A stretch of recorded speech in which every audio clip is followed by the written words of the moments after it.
Hello दोस्तों, आज हम अपने छत्तीसगढ़ करंट अफेयर के टॉपिक में दो टॉपिक हम कवर करेंगे, जिसमें से पहला टॉपिक है हमारा हमर लैब। अब ये क्या चीज़ है? छत्तीसगढ़ में जो जिला अस्पताल और सामुदायिक स्वास्थ्य केंद्र में सस्ते दरों पर विभिन्न तरह की जांच की सुविधा जो है उसको प्रदान करने के लिए राष्ट्रीय स्वास्थ्य मिशन छत्तीसगढ़ द्वारा हमर लैब की स्थापना की जा रही है छत्तीसगढ़ में। ठीक है, तो ये जो सस्ती दरों पे, ताकि ये जिला अस्पताल में और सामुदायिक स्वास्थ्य केंद्रों में ये जांच की सुविधा सस्ती दरों पे उपलब्ध हो, इसलिए स्थापना की जा रही है। इसका जो पायलट प्रोजेक्ट है ये जो है ना, फरवरी 2020 में रायपुर पे चलाया गया था। उसी के बाद निर्णय लिया गया था कि छत्तीसगढ़ में पूरे जो जिला अस्पताल है उन सभी जगहों पे ये जो हमर लैब जो है इसको खोला जाएगा।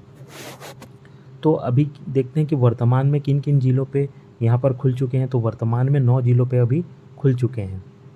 तो 9 जिलों में कहाँ कहाँ पर? दुर्ग, बालोद, बलौदाबाजार, कांकेर, कोंडागांव, बस्तर, सुकमा, बीजापुर, बलरामपुर, इतने 9 जिलों के जो जिला अस्पताल हैं, इन जिला अस्पतालों में अभी तक हमर लैब जो है वो खुल चुका है, जहाँ पर लोगों को सस्ती दरों पे जो जांच की सुविधा है वो प्रदान की जा रही है। अब इसको याद कैसे रखेंगे वो मैं आगे बताऊंगा। पहले हम आगे बढ़ जाते हैं थोड़ा सा न्यूज़ में। ठीक है, तो ये तो रही जिला अस्पताल की बात। साथ ही साथ सामुदायिक जो स्वास्थ्य केंद्र हैं वहाँ भी ये जो हमर लैब जो है वो खुला हुआ है। तो हमारे छत्तीसगढ़ में 3 सामुदायिक स्वास्थ्य केंद्र है जहाँ पर अभी ये हमर लैब जो है वो खुल चुका है। कहाँ कहाँ पर? मानपुर, पाटन और पलारी, ये 3 जगहों पे खुल चुका है। तो हमर लैब के तहत में जिला चिकित्सालयों में 120 प्रकार की और जो सामुदायिक स्वास्थ्य केंद्र है वहाँ पर 50 प्रकार की जो सुविधा है, जांच की सुविधा, वो दी जा रही है। अब ये तो थी न्यूज़ की बात। अब आपको याद कैसे करना है इन जिलों के बारे में वो मैं एक बार आपको बता देता हूँ। तो सबसे पहले हम यहाँ पर प्लॉट करके देख लेते हैं। सबसे पहले हम लोग जिला अस्पताल में देखते हैं कहाँ कहाँ पर खुला है। तो उसके लिए हम लोग पहले ना नीचे से चालू करते हैं, बस्तर संभाग से। ठीक है, तो बस्तर संभाग में पहले देखते हैं। बस्तर संभाग में 7 जिला हैं। ठीक है, तो 7 जिला में पहले कांकेर हो गया, बस्तर, कोंडागांव, सुकमा, बीजापुर, ये कितने हो गए? 5। इन 5 जिलों पे बस्तर संभाग में चालू हुआ है। ठीक है, कहाँ कहाँ नहीं हुआ है देख लो। नारायणपुर में नहीं हुआ है और दंतेवाड़ा, 2 जिला को छोड़ के, ये दोनों को छोड़ करके बाकी जिलों पे हुआ है। ठीक है, तो ये 5 हो गए। 5 के बाद फिर से यहाँ देख लेते हैं दुर्ग संभाग में बालोद हो गया और दुर्ग हो गया, ये दोनों 2 जगह पे हुए हैं।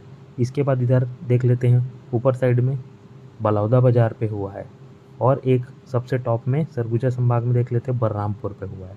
तो ये कुल कितने हो गए? 9 हो गए। इस तरीके से अगर आप याद करोगे तो आपको एक बार में याद होगा, लंबे टाइम तक के लिए याद होगा। ठीक है, तो ये हो गया हमारा जिला अस्पताल का। इसके साथ साथ हमने बोला कि सामुदायिक जो केंद्र है वहाँ भी 3 जगह पे खुला हुआ है। तो सामुदायिक जो केंद्र है वहाँ 3 जगहों पे कहाँ कहाँ खुला है उसको देख लेते हैं। तो पहला हमने बोला मानपुर मोहल्ला पे खुला है, दूसरा हमने बोला पाटन पे खुला है, और तीसरा हमने बोला पलारी पे खुला है। तो ये तीनों कहाँ कहाँ पर है? मानपुर मोहल्ला जो है ये राजनांदगांव में है, तो यहाँ टिक लगा लेते हैं, ये राजनांदगांव में खुला है। उसके बाद ये पाटन कहाँ पर है? दुर्ग जिला में है, तो दुर्ग जिला टिक लगा लिए। और तीसरा ये पलारी कहाँ है? बलौदाबाजार में, तो बलौदाबाजार। ये 3 सामुदायिक केंद्र में भी खुला हुआ है। तो इस तरीके से मैप में प्लॉट करके आप याद करें, आपको याद हो जाएगा। ठीक है, चलिए दोस्तों हमारे सेकंड टॉपिक पे हम आगे बढ़ते हैं। तो हमारा आज का सेकंड टॉपिक है झुमका आइलैंड। ये झुमका आइलैंड क्या है? मुख्यमंत्री जो न्यूज़ है उसको हम पहले देख लेते हैं। मुख्यमंत्री जी ने अभी प्राकृतिक सौंदर्य के टापू झुमका आइलैंड का लोकार्पण किया है। ये पहले जो है झुमका आइलैंड जो था पहले अस्त व्यस्त पड़ा हुआ था, जिसको 1.5-2 महीने के अंतर्गत इसको प्राकृतिक सौंदर्य के रूप में ये तैयार किया गया है, ये आइलैंड को। ठीक है, तो ये कहाँ पर स्थित है इसको पहले देख लेते हैं। ये जो है वो कोरिया ज़िले में स्थित है। झुमका जलाशय जो है ना वहाँ बना हुआ है ये आइलैंड जो है। तो इस पे जो है हमारा क्या क्या पॉइंट है जो हमारे एग्ज़ाम के लिए इम्पोर्टेंट होगा। और हम जैसे कि आप जानते हैं कि न्यूज़ के साथ ही साथ हम जो है अपना टॉपिक भी कवर करते हैं। तो आज के इस पॉइंट को आगे बढ़ाते हुए हम देखते हैं सरगुजा संभाग के बारे में। तो अब हम देखो सरगुजा संभाग बना कैसे और इसके जो विभिन्न ज़िले हैं वो बने कैसे, कब कब बने, उसको हम थोड़ा देखते हैं। तो जब 1905 का जो बंगाल विभाजन हुआ था उस टाइम जो है, उससे पहले 1905 के पहले ये क्या है, मध्य प्रांत में आता था ये, ठीक है। तो मध्य प्रांत में जो सरगुजा संभाग है वो आता था। तो 1905 के बाद में जब बंगाल विभाजन हुआ था तो लॉर्ड कर्जन ने इसको जो है भाषाओं के आधार पर विभाजित कर दिया था, ठीक है। तो उस टाइम क्या हुआ ना कि सरगुजा संभाग जो है वो मध्य प्रांत से इसको दे दिया गया था, ठीक है। सरगुजा संभाग में इसको दे दिया गया था और मध्य प्रांत जो है वहाँ से हमने संबलपुर को बंगाल में मिला दिया था, जो कि आज वर्तमान में जो है उड़ीसा के नाम से जाना जाता है, ठीक है। तो अब समझने वाली बात यह है कि प्रारंभ अवस्था में, जब शुरुआत में जो विभाजन के बाद में हमारे पास 5 देशी रियासतें थी, 5 देशी रियासत, कौन कौन सी 5 देशी रियासत, चांग बकार, कोरिया, सरगुजा, जशपुर और धरमजयगढ़, जिसको उदयपुर भी बोलते हैं। ये 5 देशी रियासत हमारे पास थी विभाजन के बाद में। तो अब यहाँ से देख लेते हैं सन के हिसाब से 1948 के टाइम में ये 5 देशी रियासतें हमारे पास थी। अब क्या हुआ, 1948 में ही इसमें जो है 3 जो देशी रियासत है, चांग बकार देशी रियासत, कोरिया देशी रियासत और सरगुजा देशी रियासत, ये तीनों मिल करके सरगुजा जिला का निर्माण कर लिए। और साथ ही साथ जशपुर देशी रियासत, रायगढ़ और साथ ये दोनों मिल करके रायगढ़ जिला और सारंगढ़, ये सब मिल करके जो है रायगढ़ जिला का निर्माण कर लिए। मतलब कि यहाँ पर 2 जिला का निर्माण हो गया 1948 में, ठीक है। फिर उसके बाद में 1998 के टाइम में मध्य प्रदेश जिला पुनर्गठन अधिनियम हुआ। उसके तहत में क्या हुआ कि 2 जिले और बने यहाँ पर। तो सरगुजा से कट करके क्या बना, कोरिया बना। 1998 की बात कर रहे हैं हम लोग, इसमें कोरिया बना। दूसरा जो रायगढ़ जिला से क्या कट करके बना, जशपुर बना। मतलब कि हमारे पास अब हो गए 4 जिले, ठीक है, जो यहाँ पर कट करके बन गए। अब यहाँ पर देखो 2012 में छत्तीसगढ़ जिला पुनर्गठन अधिनियम हुआ था 2012 में। तो यहाँ पर जो है पहले तो हमारे पास कोरिया बन चुका है, जशपुर हमारे पास बन चुका है। अब यहाँ पर क्या हुआ, जो सरगुजा है ना, इससे कट करके 2 जिले फिर से बने।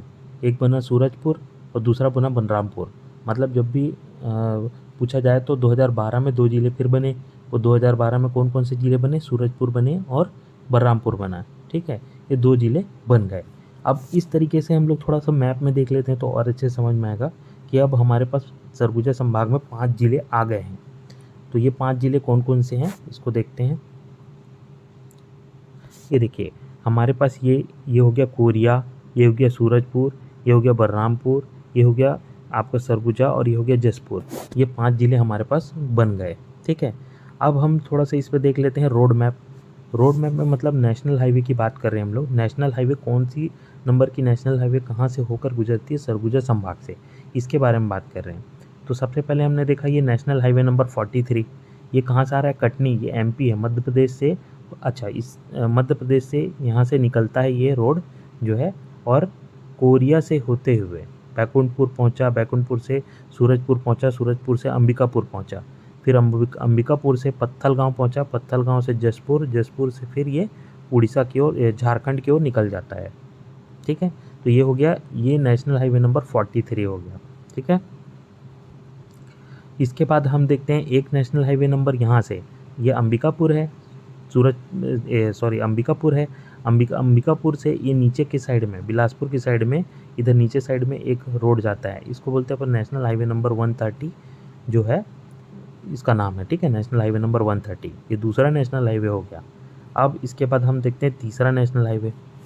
तीसरा नेशनल हाईवे नंबर है जो कि अंबिकापुर से ही बलरामपुर की ओर जाता है और झारखंड की ओर निकल जाता है, नेशनल हाईवे नंबर 343। ये तीसरा नंबर का नेशनल हाईवे हो गया। तो हमारे जो सरगुजा संभाग है वहाँ से 3 नेशनल हाईवे हो गए जिसके बारे में हमने अभी चर्चा कर लिया। एक था नेशनल हाईवे नंबर 43, दूसरा था नेशनल हाईवे नंबर 130, तीसरा था 343, ठीक है। इसके बाद में एक और नेशनल हाईवे है, इसके बारे में हम चर्चा करते हैं, जो कि नया बना हुआ है अभी। ये जशपुर से लेके गोविंदपुर होते हुए मऊहाडांड करके जो जगह है वहाँ निकलता है झारखंड में। ये है नेशनल हाईवे नंबर 143B, ठीक है, नेशनल हाईवे नंबर 143B। ये हो गया चौथा नंबर का नेशनल हाईवे, ठीक है। ये 4 नेशनल हाईवे हमने देख लिए। इसके बाद में हम देखते हैं यहाँ से एक स्टेट हाईवे भी होकर के गुजरती है। वो स्टेट हाईवे कहाँ से होती है? वो स्टेट हाईवे भी अंबिकापुर से निकलती है और सूरजपुर होते हुए ये बलरामपुर पहुँचती है और यूपी के बॉर्डर में जा कर के मिल जाती है। कहाँ पर मिलती है? इस जगह का नाम है वाड्रफ नगर। ये कई बार क्वेश्चन में पूछा जा चुका है। ये यहाँ पर जाती है। इस जो रोड है, इस रोड का नाम है state highway number 1A, state highway number 1A ये है, ये ठीक है, स्टेट हाईवे है, स्टेट हाईवे 1A, ये नया बना हुआ है, ठीक है। ये अंबिकापुर से कहाँ जाता है? पहले सूरजपुर जाएगा, ये प्रतापपुर है, सूरजपुर में जो प्रतापपुर है वहाँ जाएगा, वहाँ से होते हुए वाड्रफ नगर होता है, वाड्रफ नगर में पहुँचता है ये, ठीक है, स्टेट हाईवे नंबर 1A। तो हमने ये 5वें नंबर का हाईवे देख लिया, ठीक है। तो हमने ये जान लिया कि सरगुजा संभाग में 4 जो है नेशनल हाईवे है और 1 जो है स्टेट हाईवे है, ठीक है। नेशनल हाईवे में फिर से हम एक बार और हम बता देते हैं। नेशनल हाईवे नंबर 43 हमने देख लिया, नेशनल हाईवे नंबर 130 देख लिया, नेशनल हाईवे नंबर 143B देख लिया और नेशनल हाईवे नंबर 343 देख लिया। ये नेशनल हाईवे नंबर हो गया और एक हमने स्टेट हाईवे यहाँ पर देख लिया, स्टेट हाईवे 1A, ठीक है। तो ये हो गया, ये चीज़ को हमने देख लिया। अच्छा, एक और चीज़ इसमें पूछा जाता है कि सरगुजा संभाग में भू आविष्ठित जिला कौन सा है? भू आविष्ठित का मतलब है कि ऐसे जिला जिसका जो कोई भी मतलब कोई भी अन्य राज्यों से वो उसकी सीमा जो है वो टच नहीं करती है, वो भू आविष्ठित जिला या भू आविष्ठित राज्य के दृष्टिकोण से भी यही है कि कोई दूसरा अन्य राज्य जो है वो उसे टच ना करता हो, तो ये भू आविष्ठित जिला या राज्य कहलाता है, ठीक है। तो उसी प्रकार यहाँ पर जो है सरगुजा जो है ये ऐसा भू आविष्ठित जिला है, ठीक है। तो अब देखते हैं, हम लोग सीमाएं भी देख लेते हैं, क्योंकि सीमाओं से भी क्वेश्चन आता है। तो हम लोग सरगुजा संभाग की सीमाओं में देखते हैं। सबसे पहले ये देखिए, यहाँ से ये है कोरिया संभाग, ठीक है, कोरिया जिला है। तो कोरिया जिला से कहाँ कहाँ क्या क्या कौन सा जो जिला है वो स्टेट है वो जो है टच करता है, उसको हम देख लेते हैं। यहाँ से देखो मध्य प्रदेश टच कर रहा है हमारा, MP जो है कोरिया से, और इसके अलावा कोई भी जगह टच नहीं कर रहा है। इसके बाद हम आ जाते हैं सूरजपुर में। तो सूरजपुर से ये कहाँ टच कर रहा है? MP ही टच कर रहा है, और कोई जो स्टेट है वो टच नहीं कर रहा है, ठीक है। उसके बाद हम आ जाते हैं बलरामपुर में। तो यहाँ देखने वाली बात है, बलरामपुर से MP भी टच कर रहा है, UP भी टच कर रहा है और यहाँ पर झारखंड भी टच कर रहा है। तो बलरामपुर ऐसा जिला है जिसे 3 जो है राज्य जो हैं वो टच करते हैं, उनकी सीमा जो है वो टच करती हैं, ठीक है, 3 राज्यों से। तो अब देखो यहाँ पर हम जसपुर आ जाते हैं। जो जसपुर में जो है यहाँ 2 जो राज्य हैं वो टच करती हैं, एक है झारखंड और दूसरा है उड़ीसा, ठीक है। तो ये जो है इस तरीके से हम लोग थोड़ा सा राज्य की सीमा भी हम देख लेंगे, ठीक है। इसके बाद हम आते हैं जो कि हमारा जो न्यूज़ का जो टॉपिक था उसी टॉपिक पे कोरिया ज़िला। तो कोरिया ज़िला को हमने थोड़ा सा यहाँ पर बताया है, इसको देख लेते हैं। मान लो ये हमने एक तरीके का मैप मान लिया है डिब्बे को, ठीक है, कोरिया ज़िला मान लिया है, ठीक है। अब इसमें हम लोग थोड़ा सा मैप प्लॉट करते हैं। तो हम लोग पहले ये देखते हैं कि यहाँ पर ना एक जो मैंने ऐसे ऐसे करके दर्शाया है, इसका मतलब है ये पहाड़ी जो है उसको हमने बताया है, ठीक है।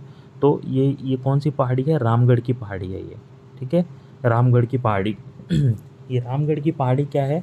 जो विंध्याचल है ना, विंध्याचल पर्वत का एक्सटेंशन है ये छत्तीसगढ़ में हमारे। विंध्याचल तो है MP में, तो ये जो है ना हमारे छत्तीसगढ़ पे विंध्याचल का एक्सटेंशन है। वहाँ पर एक कैमूर पर्वत है, कैमूर पर्वत श्रेणी के अंतर्गत ये आता है, ठीक है। तो अब देखते हैं कि ये तो हो गया रामगढ़ की पहाड़ी।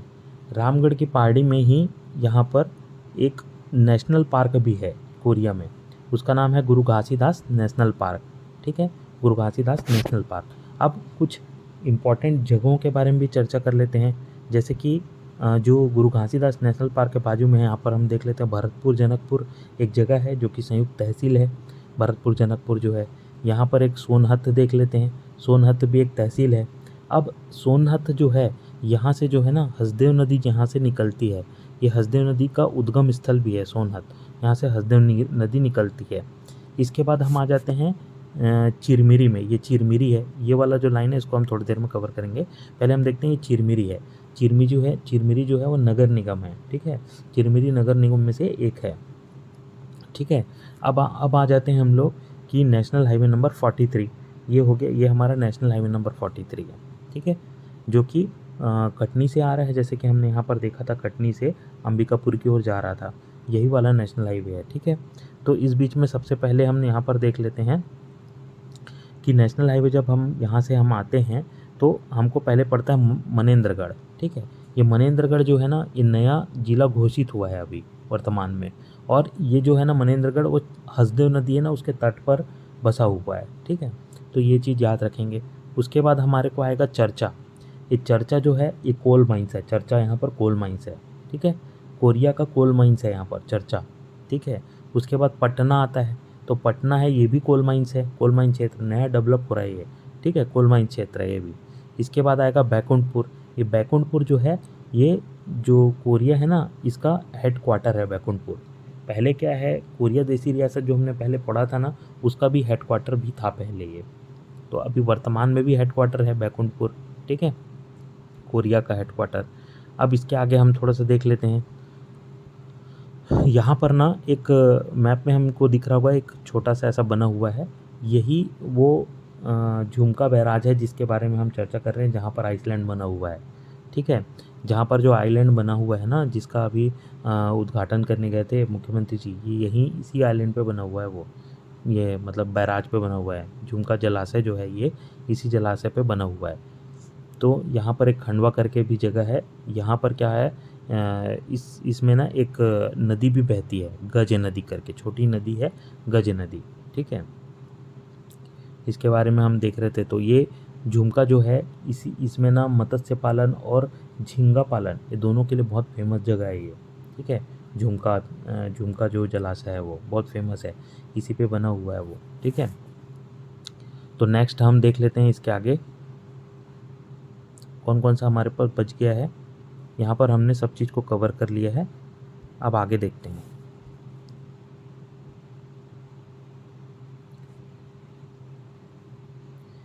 ये देखिए यहाँ पर देखो, हमने भी बताया देवगढ़ की चोटी है ना, देवगढ़ की पहाड़ी जो हमने अभी देखा था, देवगढ़ की पहाड़ी उसमें एक चोटी है, उसका नाम है देवगढ़ की चोटी। उस चोटी का जो हाइट है वो 1037 मीटर उसकी हाइट है, 1037 मीटर, ठीक है। कोरिया आपको पूछ सकता है कोरिया में जो देवगढ़ की पहाड़ी है वहाँ पर कौन सी ऊंची चोटी है, तो ऊंची चोटी का नाम देवगढ़ की पहाड़ी है, देवगढ़ की पहाड़ी में ऊंची चोटी का नाम देवगढ़ की चोटी है, और देवगढ़ की चोटी का जो हाइट पूछेगा तो 1037 मीटर उसकी हाइट है, ये आपको बताना है। इसके बाद हमने भरतपुर जनकपुर देखा था अभी, है ना, जो भरतपुर जनकपुर था ये संयुक्त तहसील है, ठीक है, पहले चांगबकार देसी रियासत का क्या था मुख्यालय था, रामायण काल का स्थल भी है। अगर आपको पूछा जाए कि कोरिया में रामायण काल का स्थल कौन सा है तो आपको बताना है रामायण काल के स्थल है जो है उसका नाम है भरतपुर जनकपुर। यहाँ पर क्या हुआ था वनवास के टाइम में भरत मिलाप हुआ था ऐसा मानना है, ठीक है। वर्तमान में जो है अभी राम वनगमन पथ जो है वो बना हुआ है वर्तमान में, तो उसकी शुरुआत जो है यहीं से हुई है भरतपुर जनकपुर से, ठीक है, राम वनगमन पथ की शुरुआत जो है भरतपुर जनकपुर से ही हुई है, ठीक है। अब उसके बाद सोनहत हमने देखा था, सोनहत जो है वो एक तहसील है और हसदेव नदी का उद्गम स्थल है जैसे कि हमने पीछे भी अभी देखा था, ठीक है। अच्छा उसके बाद वाटरफॉल, यहाँ पर कौन कौन सा वाटरफॉल है, यहाँ पर 3 ठो वाटरफॉल है, इसको 100% इसको याद रखना है क्योंकि ये कई बार पूछ चुका है क्वेश्चन में, ठीक है, तो ये याद रखना है हमको। वाटरफॉल कोरिया में वाटरफॉल कौन कौन सा है, अमृतधारा वाटरफॉल है, अकुरी नाला है और गावर घाट वाटरफॉल है, ठीक है, ये तीनों वाटरफॉल जो है कोरिया पे मौजूद है। उसके बाद हम देख लेते हैं चिरमिरी, जैसे कि हमने देखा ये 14 नगर निगम में से एक है। अभी जो नया नगर निगम बना है रिसाली, है ना, जो कि दुर्ग जिला में आता है, अभी नया नगर निगम है, लेटेस्ट जो नगर निगम बना है रिसाली, ठीक है, याद रखिए। तो 14 नगर निगम में से एक चिरमिरी है, फेमस कोल माइंस है चिरमिरी जो है, फेमस कोल माइंस भी है, और अभी हमने बताया खंडवा करके जो है तहसील भी है वहाँ पर। अच्छा, नदी की बात करें तो हमने देखा 2 नदियाँ यहाँ पर देखी। एक तो हसदेव नदी देखा, दूसरा गज नदी देखा। गज नदी पे ही वो झुमका डैम जो बना हुआ है वो हमने देखा। मछली जो है यहाँ पर मछली और झींगा पालन के लिए फ़ेमस है। और यहाँ पर झुमका जो आइलैंड बना हुआ है जिसके लोकार्पण में मुख्यमंत्री जी ने अभी जो जिसका लोकार्पण किया है वो भी यहीं बना हुआ है, जैसे कि हमने पिछले उसमें स्लाइड में भी हमने चर्चा किया था, है ना। तो आज का ये जो 2 पॉइंट है ये बहुत इम्पॉर्टेंट है आने वाले एग्ज़ाम के दृष्टिकोण से। तो मेरे को लगता है कि ये दोनों पॉइंट आपको बहुत अच्छे से क्लियर हुआ होगा। तो आज के लिए तो यहीं रोकते हैं। धन्यवाद।